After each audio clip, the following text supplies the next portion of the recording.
The organization of manufacture has two fundamental forms which, in spite of occasional blending, are essentially different in kind, and, moreover, play very distinct parts in the subsequent transformation of manufacture into modern industry carried on by machinery. This double character arises from the nature of the article produced.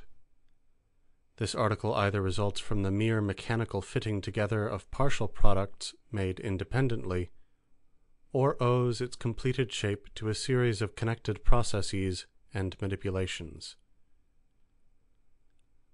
A locomotive, for instance, consists of more than 5,000 independent parts. It cannot, however, serve as an example of the first kind of genuine manufacture, for it is a structure produced by modern mechanical industry. But a watch can, and William Petty used it to illustrate the division of labor in manufacture.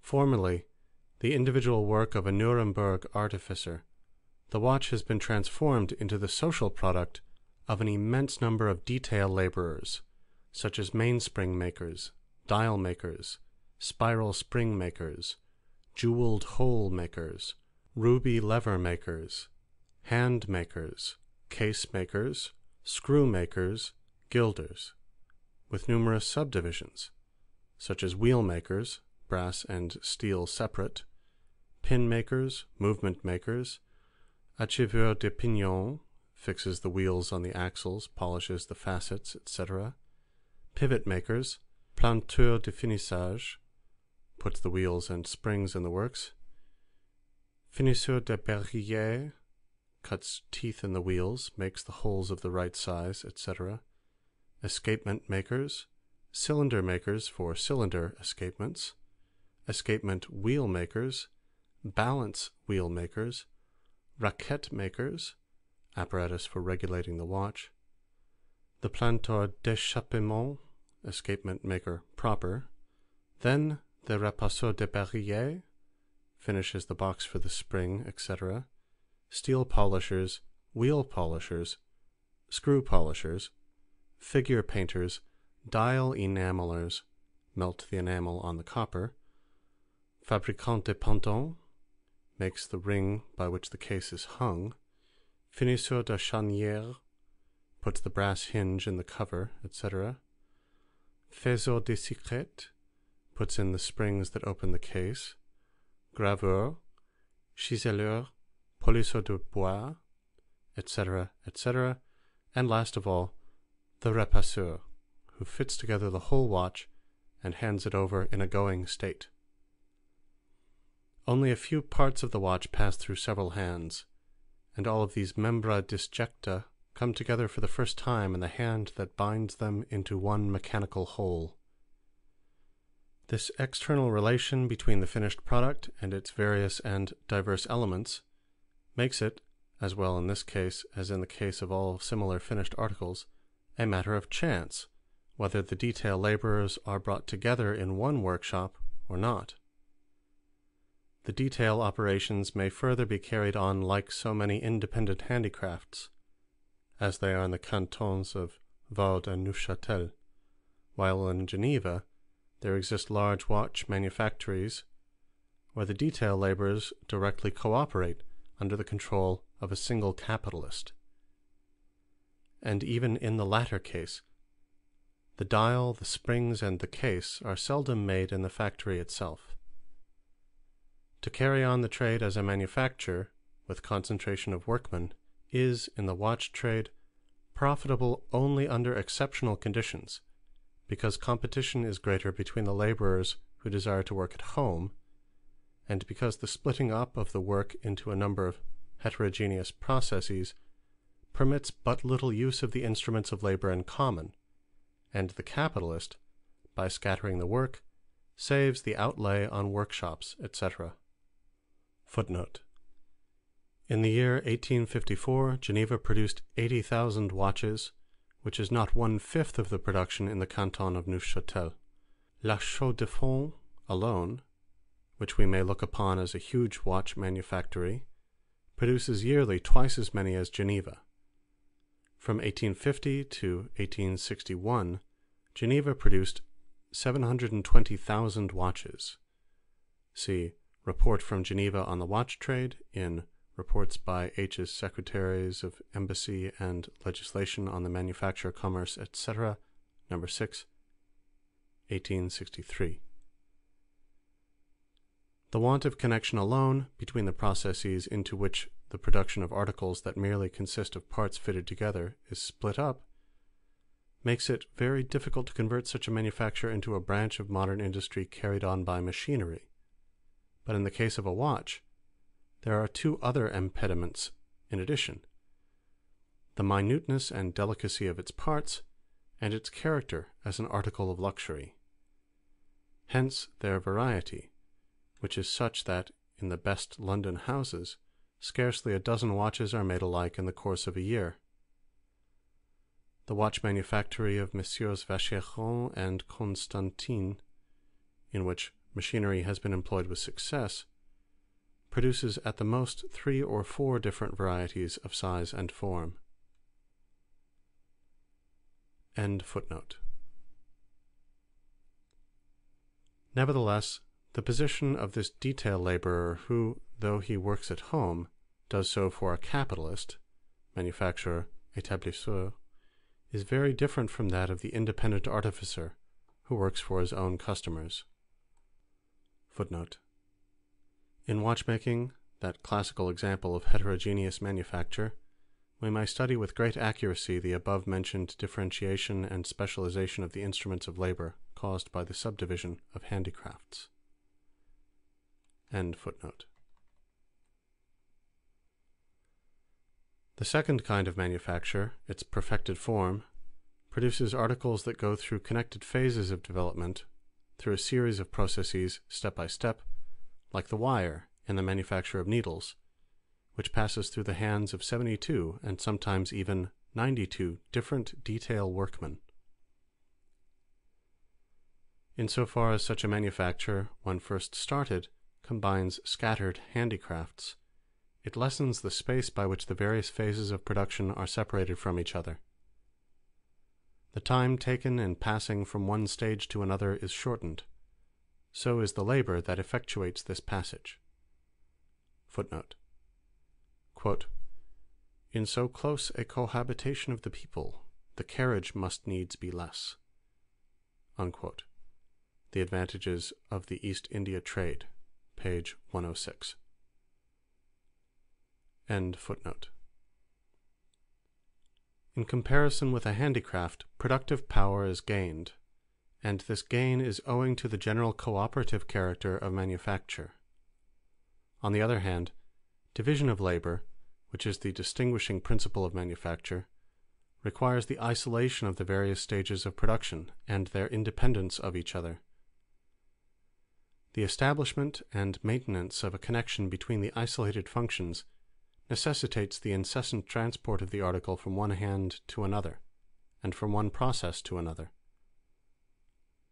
From the standpoint of modern mechanical industry, this necessity stands forth as a characteristic and costly disadvantage, and one that is immanent in the principle of manufacture. Footnote.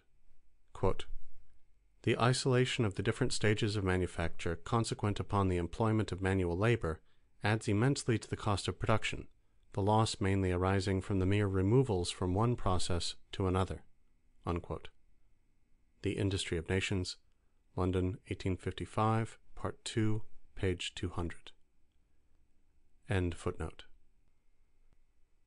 If we confine our attention to some particular lot of raw materials, of rags, for instance, in paper manufacture, or of wire in needle manufacture, we perceive that it passes in succession through a series of stages in the hands of the various detail workmen until completion. On the other hand, if we look at the workshop as a whole, we see the raw material in all the stages of its production at the same time. The collective laborer, with one set of his many hands armed with one kind of tools, draws the wire. With another set, armed with different tools, he at the same time straightens it. With another, he cuts it. With another, points it, and so on. The different detail processes, which were successive in time, have become simultaneous, go on side by side in space. Hence, production of a greater quantum of finished commodities in a given time. Footnote.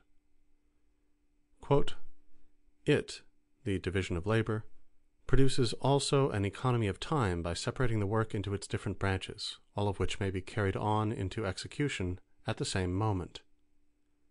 By carrying on all the different processes at once, which an individual must have executed separately, it becomes possible to produce a multitude of pins completely finished in the same time as a single pin might have been either cut or pointed."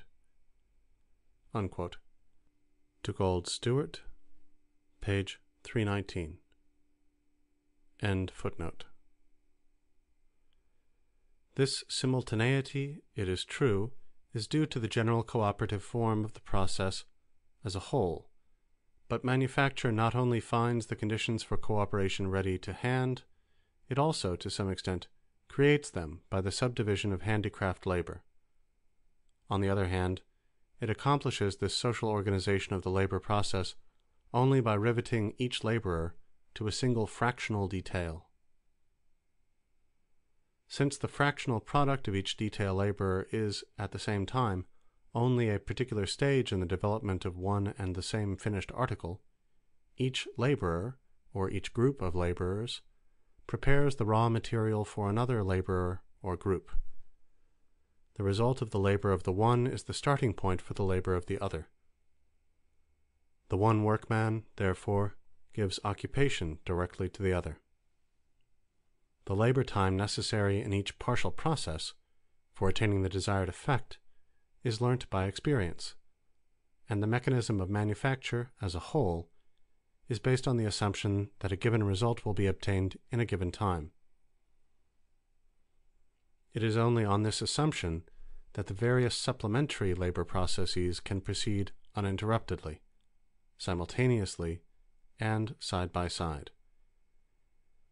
It is clear that this direct dependence of the operations, and therefore of the laborers, on each other, compels each one of them to spend on his work no more than the necessary time, and thus a continuity, uniformity, regularity, order, and even intensity of labor of quite a different kind is begotten than is to be found in an independent handicraft or even in simple cooperation. Footnote. Quote, "The more variety of artists to each manufacture, the greater the order and regularity of every work. The same must needs be done in less time, the labor must be less." Unquote. The Advantages, etc., page 68. End footnote. The rule that the labor time expended on a commodity should not exceed that which is socially necessary for its production appears, in the production of commodities generally, to be established by the mere effect of competition, since, to express ourselves superficially, each single producer is obliged to sell his commodity at its market price. In manufacture, on the contrary, the turning out of a given quantum of product in a given time is a technical law of the process of production itself. Footnote. Nevertheless, the manufacturing system, in many branches of industry, attains this result but very imperfectly, because it knows not how to control with certainty the general chemical and physical conditions of the process of production. End footnote. Different operations take, however, unequal periods, and yield, therefore, in equal times, unequal quantities of fractional products. If, therefore, the same laborer has, day after day, to perform the same operation, there must be a different number of laborers for each operation. For instance, in type manufacture, there are 4 founders and 2 breakers to 1 rubber. The founder casts 2,000 type an hour, the breaker breaks up 4,000, and the rubber polishes 8,000. Here we have again the principle of cooperation in its simplest form, the simultaneous employment of many doing the same thing, only now this principle is the expression of an organic relation. The division of labor, as carried out in manufacture, not only simplifies and multiplies the qualitatively different parts of the social collective laborer, but also creates a fixed mathematical relation or ratio which regulates the quantitative extent of those parts, that is, the relative number of laborers, or the relative size of the group of laborers for each detail operation. It develops, along with the qualitative subdivision of the social labor process, a quantitative rule and proportionality for that process. When once the most fitting proportion has been experimentally established for the numbers of the detail laborers in the various groups when producing on a given scale, that scale can be extended only by employing a multiple of each particular group. Footnote.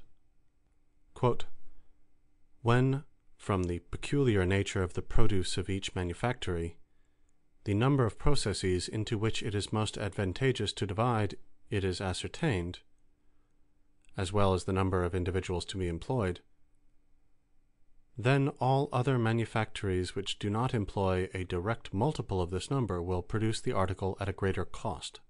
Hence arises one of the causes of the great size of manufacturing establishments. Unquote.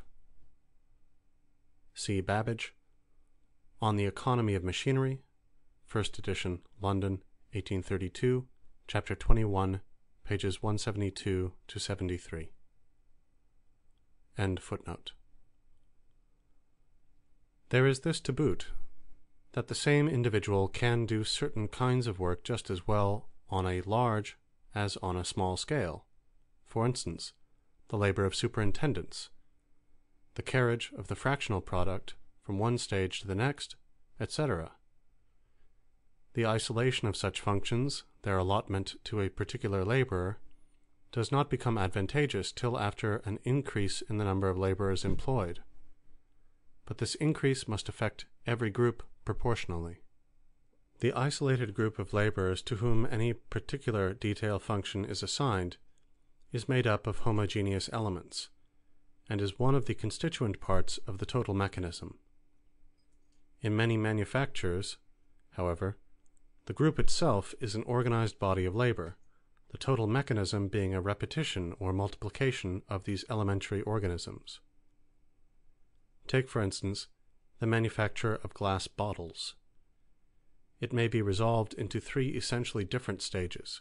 First, the preliminary stage, consisting of the preparation of the components of the glass, mixing the sand and lime, etc., and melting them into a fluid mass of glass. Footnote. In England, the melting furnace is distinct from the glass furnace, in which the glass is manipulated. In Belgium, one and the same furnace serves for both processes. End footnote. Various detail laborers are employed in this first stage, as also in the final one of removing the bottles from the drying furnace, sorting and packing them, etc. In the middle, between these two stages, comes the glass melting proper, the manipulation of the fluid mass. At each mouth of the furnace, there works a group called the whole, consisting of one bottle maker or finisher, one blower, one gatherer, one putter up or wetter off, and one taker in. These 5 detail workers are so many special organs of a single working organism that acts only as a whole, and therefore can operate only by the direct cooperation of the whole 5. The whole body is paralyzed if but one of its members be wanting. But a glass furnace has several openings, in England from 4 to 6, each of which contains an earthenware melting pot full of molten glass, and employs a similar 5-membered group of workers. The organization of each group is based on division of labor, but the bond between the different groups is simple cooperation, which, by using in common one of the means of production, the furnace, causes it to be more economically consumed. Such a furnace, with its 4 to 6 groups, constitutes a glass house, and a glass manufactory comprises a number of such glass houses, together with the apparatus and workmen requisite for the preparatory and final stages. Finally, just as manufacture arises in part from the combination of various handicrafts, so too it develops into a combination of various manufactures.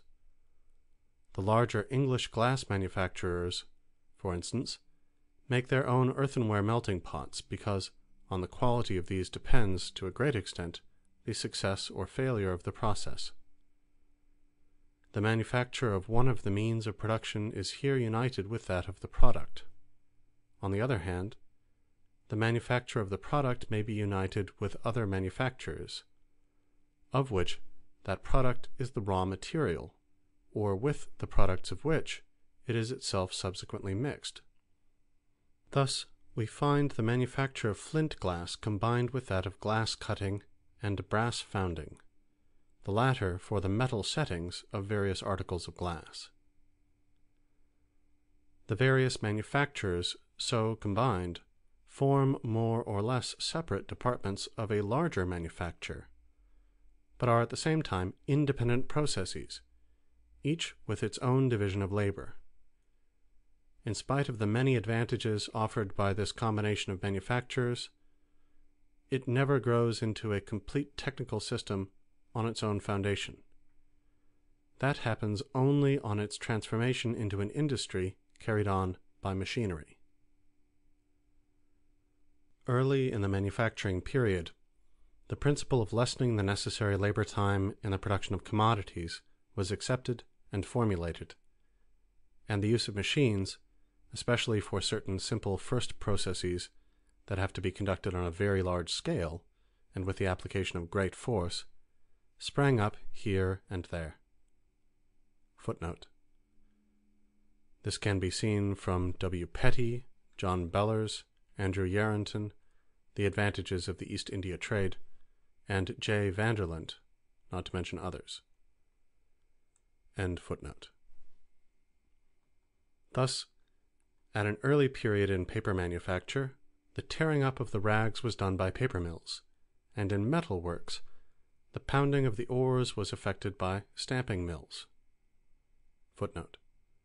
Towards the end of the 16th century, mortars and sieves were still used in France for pounding and washing ores. End footnote. The Roman Empire had handed down the elementary form of all machinery in the water wheel. Footnote. The whole history of the development of machinery can be traced in the history of the corn mill. The factory in English is still a, quote, mill, unquote. In German technological works of the first decade of this century, the term Mühle is still found in use, not only for all machinery driven by the forces of nature, but also for all manufactures where apparatus in the nature of machinery is applied. End footnote. The handicraft period bequeathed to us the great inventions of the compass, of gunpowder, of type printing, and of the automatic clock. But, on the whole, machinery played that subordinate part which Adam Smith assigns to it in comparison with division of labor. Footnote. As will be seen in more detail in the 4th book of this work, Adam Smith has not established a single new proposition relating to the division of labor. What, however, characterizes him as the political economist par excellence of the period of manufacture is the stress he lays on division of labor.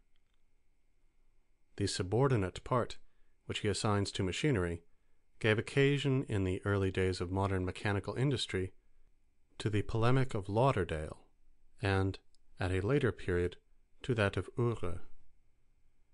Adam Smith also confounds differentiation in the instruments of labor, in which the detail laborers themselves took an active part, with the invention of machinery. In this latter, it is not the workmen in manufactories, but learned men, handicraftsmen, and even peasants, according to Brindley, who play a part. End footnote. The sporadic use of machinery in the 17th century was of the greatest importance, because it supplied the great mathematicians of that time with a practical basis and stimulant to the creation of the science of mechanics. The collective laborer, formed by the combination of a number of detail laborers, is the machinery specially characteristic of the manufacturing period. The various operations that are performed in turns by the producer of a commodity, and coalesce one with another during the progress of production, lay claim to him in various ways. In one operation he must exert more strength, in another more skill, in another more attention, and the same individual does not possess all these qualities in an equal degree. After manufacture has once separated, made independent, and isolated the various operations, the laborers are divided, classified, and grouped according to their predominating qualities. If their natural endowments are, on the one hand, the foundation on which the division of labor is built up, on the other hand, manufacture, once introduced, develops in them new powers that are by nature fitted only for limited and special functions. The collective laborer now possesses in an equal degree of excellence all the qualities requisite for production, and expends them in the most economical manner, by exclusively employing all his organs, consisting of particular laborers, or groups of laborers, in performing their special functions. Footnote. Quote, "The master manufacturer, by dividing the work to be executed into different processes, each requiring different degrees of skill or of force, can purchase exactly that precise quantity of both which is necessary for each process. Whereas, if the whole work were executed by one workman, that person must possess sufficient skill to perform the most difficult, and sufficient strength to execute the most laborious of the operations into which the article is divided." Unquote. Charles Babbage, chapter 19. End footnote. The one-sidedness and the deficiencies of the detail laborer become perfections when he is part of the collective laborer. Footnote. For instance, abnormal development of some muscles, curvature of bones, etc. End footnote. The habit of doing only one thing converts him into a never-failing instrument, while his connection with the whole mechanism compels him to work with the regularity of the parts of a machine. Footnote. The question put by one of the inquiry commissioners, how the young persons are kept steadily to their work, is very correctly answered by Mr. William Marshall, the general manager of a glass manufactory. Quote, "They cannot well neglect their work. When they once begin, they must go on. They are just the same as parts of a machine." Unquote. Children's Employment Commission, 4th Report, 1865, page 247. End footnote. Since the collective laborer has functions, both simple and complex, both high and low, his members, the individual labor powers, require different degrees of training, and must therefore have different values. Manufacture, therefore, develops a hierarchy of labor powers, to which there corresponds a scale of wages. If, on the one hand, the individual laborers are appropriated and annexed for life by a limited function, on the other hand, the various operations of the hierarchy are parceled out among the laborers according to both their natural and their acquired capabilities. Footnote. Dr. Heureux, in his Apotheosis of Modern Mechanical Industry, brings out the peculiar character of manufacture more sharply than previous economists, who had not his polemical interest in the matter, and more sharply even than his contemporaries Babbage, for example, who, though much his superior as a mathematician and mechanician, treated mechanical industry from the standpoint of manufacture alone. Uhre says, quote, "This appropriation, to each a workman of appropriate value and cost was naturally assigned, forms the very essence of division of labor." Unquote. On the other hand, he describes this division as, quote, "adaptation of labor to the different talents of men," unquote, and lastly, characterizes the whole manufacturing system as, quote, "a system for the division or gradation of labor," unquote, as, quote, "the division of labor into degrees and skills," unquote, etc. Uhre, pages 19 to 23, Passim. End footnote. Every process of production, however, requires certain simple manipulations which every man is capable of doing. They too are now severed from their connection with the more pregnant moments of activity, and ossified into exclusive functions of specially appointed laborers. Hence, manufacture begets, in every handicraft that it seizes upon, a class of so-called unskilled laborers, a class which handicraft industry strictly excluded. If it develops a one-sided speciality into a perfection at the expense of the whole of a man's working capacity, it also begins to make a speciality of the absence of all development. Alongside of the hierarchic gradation, there steps the simple separation of the laborers into skilled and unskilled. For the latter, the cost of apprenticeship vanishes.